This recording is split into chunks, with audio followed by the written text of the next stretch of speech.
ព្រះបរមពុទ្ធិសត្វដែលរមិលមើលនៅមហាវិលោកណៈទាំង5ប្រការនោះ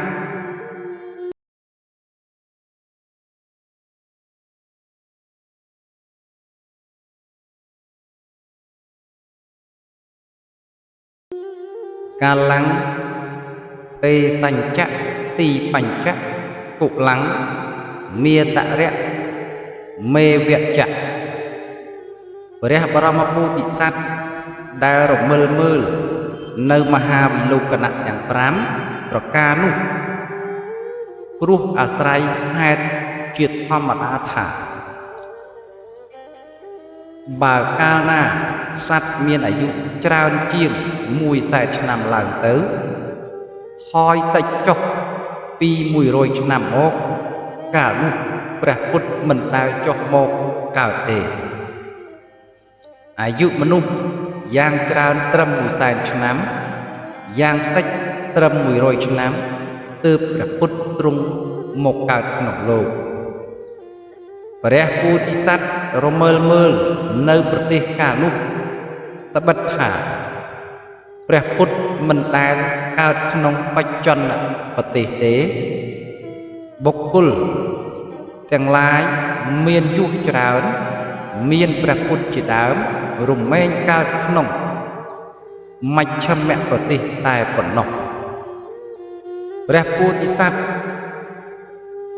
ទ្រង់ប្រមាលមើលនៅទ្វីបនោះព្រោះទ្វីបទាំង3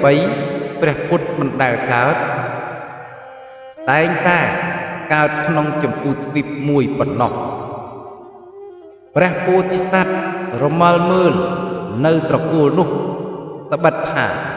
ព្រះពុទ្ធមិនដែលកើតក្នុងត្រកូលទាបតែងកើតក្នុងត្រកូល2គឺខត្តយត្រកូលនិងព្រានមនត្រកូលព្រះពោធិសត្វរមាលមើលនៅ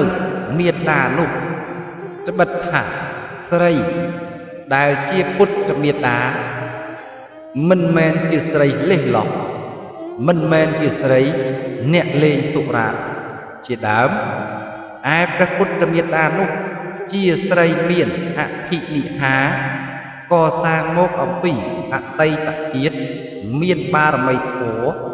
បំពេញគ្រប់ខែ100,000 កាប់ហើយជុតោសកគុលេតស្មឹងបដិសន្ធឹង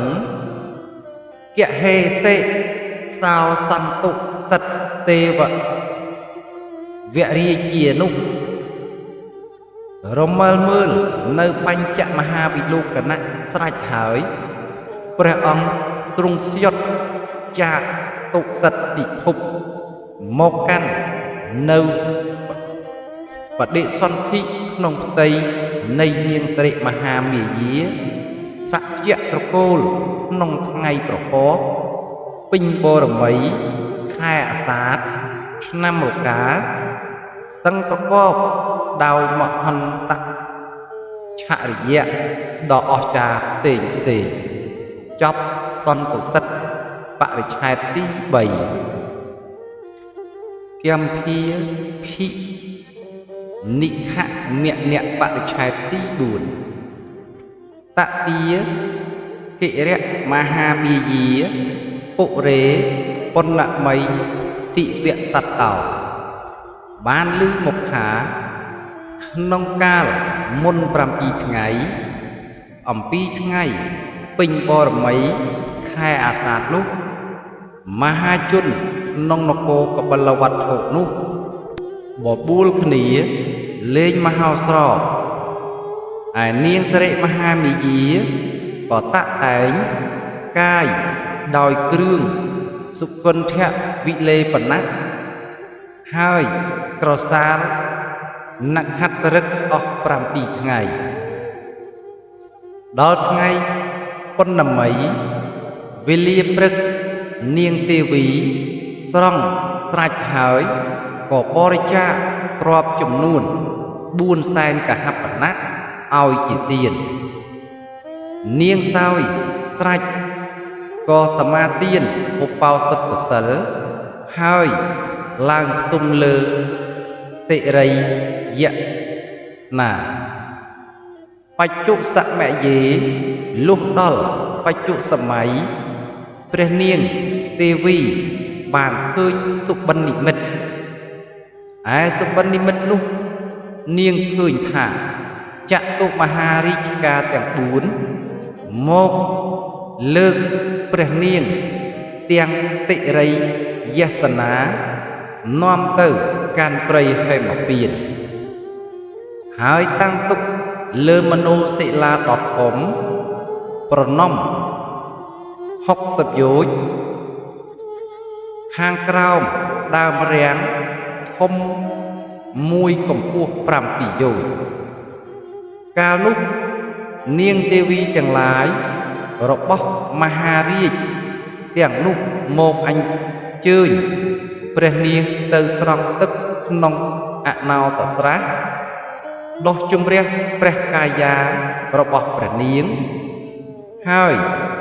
លាបដោយកន្ធវិលេបនៈជាទឹកក្នុងទីចិត្តស្រះនោះមានភ្នំប្រាក់មួយមានសុវណ្ណវិមានមួយស្ថិតនៅលើកំពូលភ្នំ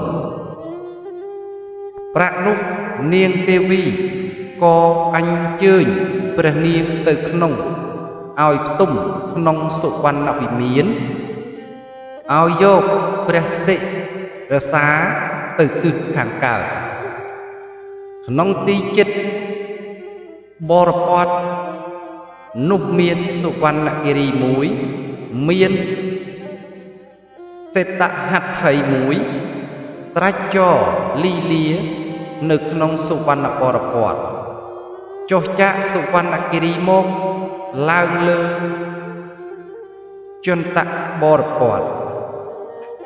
សេដ្ឋហត្ថីនោះមានប្រមោយកាន់យកនៅសេដ្ឋបទុមជាតិបន្លឺនៅចូលមកក្នុងសុវណ្ណវិមានដើរប្រទក្សិណព្រះនាង3ជុំហើយហាក់បីដូចជាចូលទៅក្នុងព្រះឧទ្ធរប្រទេសខាងស្ដាំព្រះបរមពុទ្ធិសត្វចុះចាប់បដិសន្ធិក្នុងកាលនោះឯង